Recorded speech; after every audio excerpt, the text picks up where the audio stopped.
Hello বন্ধুরা, আজকে আমরা তৈরি করব মতিচুর লাড্ডু এবং এটি তৈরি হবে খুবই সিম্পল ওয়েতে।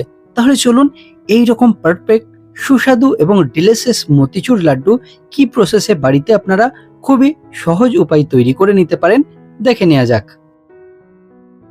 তাহলে চলুন এই লাড্ডু তৈরি করার জন্য যে ইনগ্রেডিয়েন্টস গুলো প্রয়োজন আমরা এক এক করে নিয়ে নিই।